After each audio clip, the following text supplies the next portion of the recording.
Teachers say students have changed dramatically. One thing I constantly hear from teachers is, this isn't the same job anymore. And they're not just talking about technology. They're talking about the entire atmosphere around learning changing. Patience, focus, resilience, respect, emotional regulation, all of it.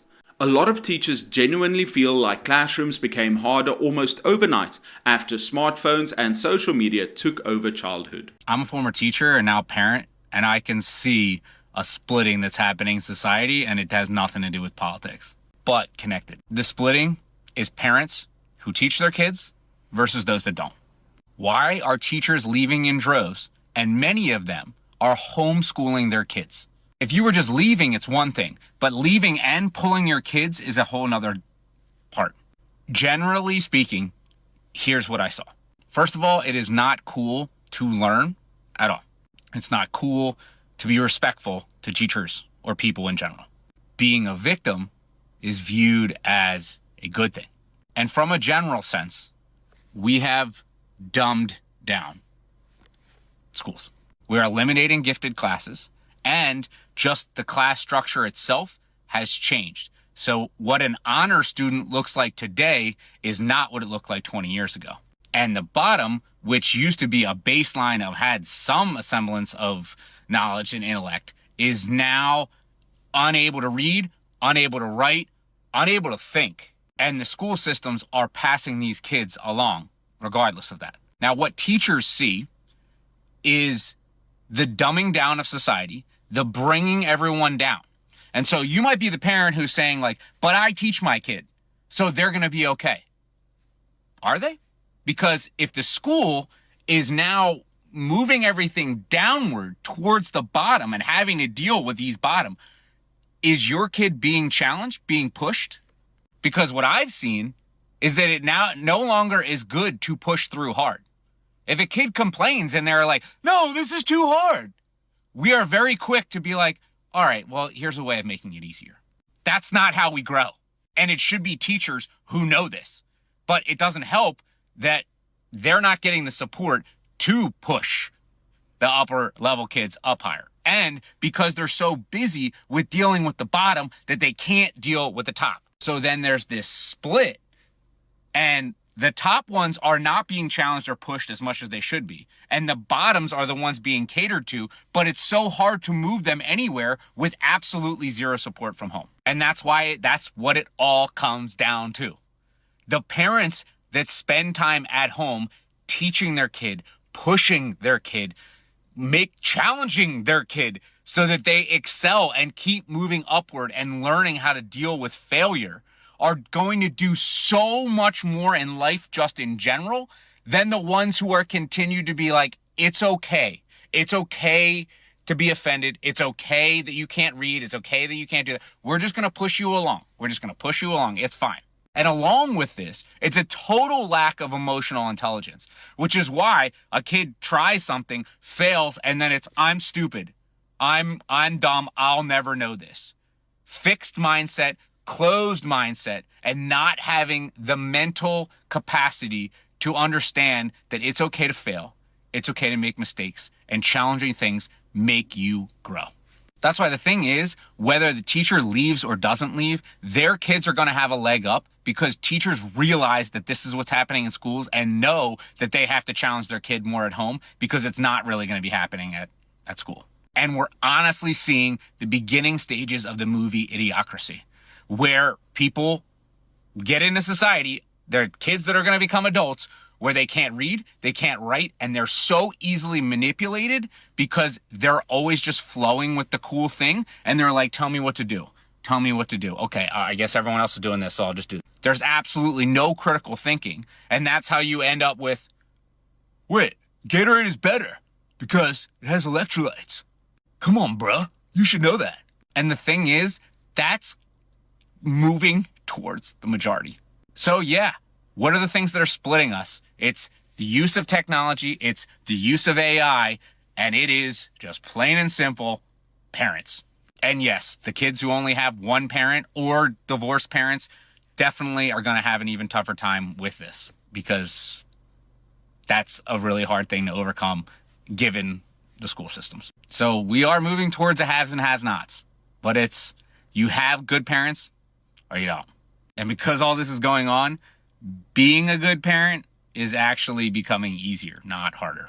But that is if that parent has emotional intelligence and knows what's going on with schools to be able to realize that they're going to be the ones that have to challenge their kids. And that's just my thoughts of the day.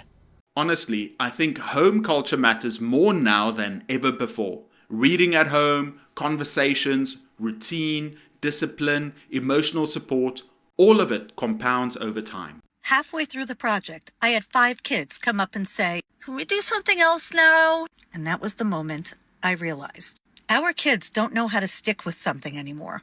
I've been teaching since 1993. And yes, we have always had kids who struggle to focus. But what's happening now is on a whole other level. If you're just meeting me, I'm Melissa, and I have been teaching forever. About 7 to 10 years ago, I started to see a shift. Suddenly, every child had a phone or tablet, and parents, understandably, were using them to keep their kids quiet. Of course, I did it with my own kids sometimes too. But now it's different. Kids aren't playing outside. They're not learning how to be bored. They're not learning conflict resolution skills. And they don't know how to listen or sit still anymore. I used to show a movie that connected to our lesson, and the kids were so excited. Now I've got kids asking to skip it. They literally can't just sit and watch. Do you remember how it used to feel when the teacher would pull out the cart with the big TV and the VCR attached? Yeah, not anymore. Now kids need constant stimulation. So yes, focus issues have always been around, but nothing like what I've seen in the past decade. This might be one of the biggest long-term problems for Gen Alpha and Gen Z. Low frustration tolerance. The moment something becomes difficult, boring, or slow, many students mentally check out. There are so many teachers quitting right now in America, and I can guarantee you it's related to these 3 things. Student behavior and how there are no consequences for horrible student behavior. Number 2, no support from admin at all with the horrible behavior. And then number 3, the amount of work that teachers put in does not equal our take-home pay. And I know what you're going to say, but you get paid for summer and for your breaks. Honey, our salary is broken up into 12 months, but we only get paid for the time that we work.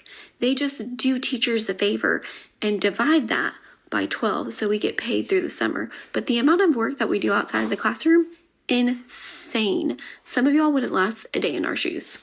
Teaching has become one of the highest emotional effort jobs compared to the respect and compensation many teachers actually receive. Check-in for the day.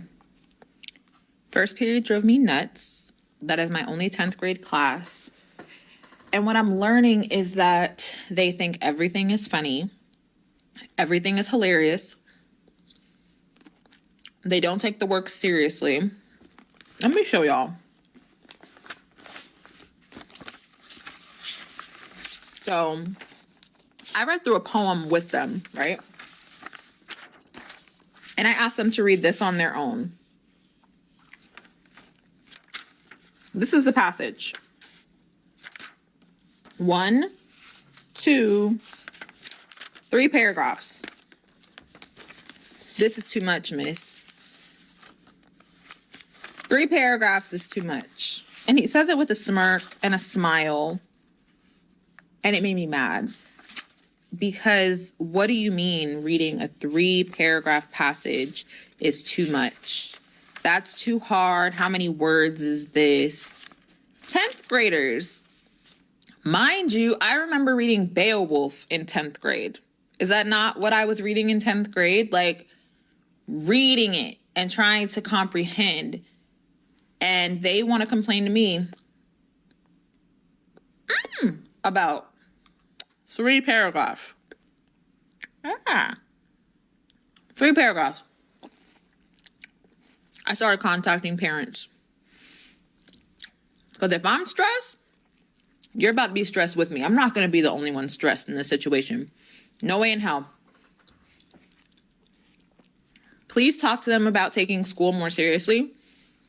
Because what are we here for? What is your expectation when you walk into this building?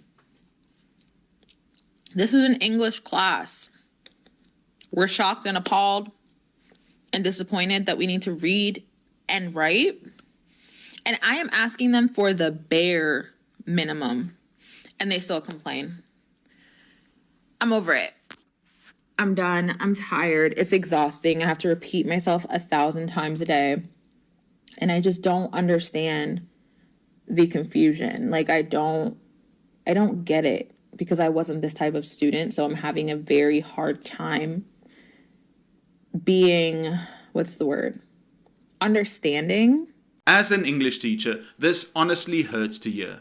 Many students struggle to stay mentally engaged with even short readings now because their brains are so used to instant dopamine.